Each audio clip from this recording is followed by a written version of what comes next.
Hi students, welcome to the HCF's online coaching classes. I'm your science teacher Abhilash. Students, you already come up with the syllabus of the science subject. So today in this class, I'm going to start a new chapter, that is the life process from the part 1 science.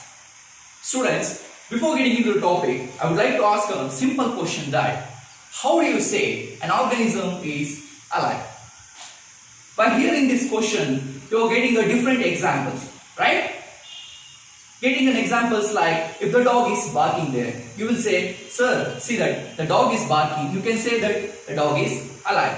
Sir, see that the bird is flying there. We can say that the bird is alive. Sir, an insect is moving here.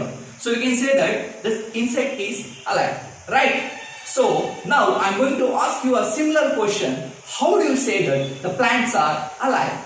See students, a plant is here in front of me. Then answer me to the same question. How do you say that this plant is alive? So by hearing this, you will get the conclusion that, sir, we can say that the plant is alive because it will absorb the water. It will prepare their own food. Even they will respire. Very nice. But I will ask you another question. How do you say that the plant is respiring now? Right? Now you have no answer.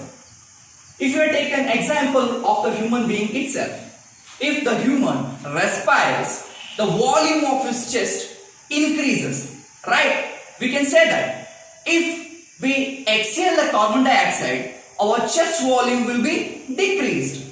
So we are able to see the process in the human beings. How it is in case of these plants? Do you observing any changes while the respiration is going to take place? Can you answer me now whether this plant is respiring now?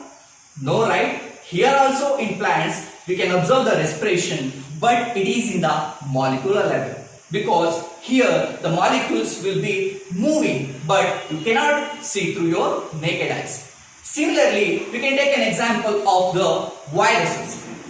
See, if you hear about the viruses, the very most popular thing known as the COVID-19 now is also called as the coronavirus, is taking down many lives. If I ask you the question, does these viruses are alive or not? You will say, sir, they are alive because they have taken down many human lives. So you can say that they are living. Yes, of course. If I ask the same question for the biologist, what they will say? They will say that if these viruses are present inside the host, it may be human or any organism, they are alive. If they are not present in any of the hosts, they are said to be the non-living. Why they are said to be non-living? See, we can observe the molecular movement in the plants, but not in the viruses. So, this topic, whether the viruses are alive or not, is being the controversy from many decades. So, students, in this class, we have learned different aspects of the life process in the introduction part. In the next video, I am going to start a new concept that what are these life forces actually are.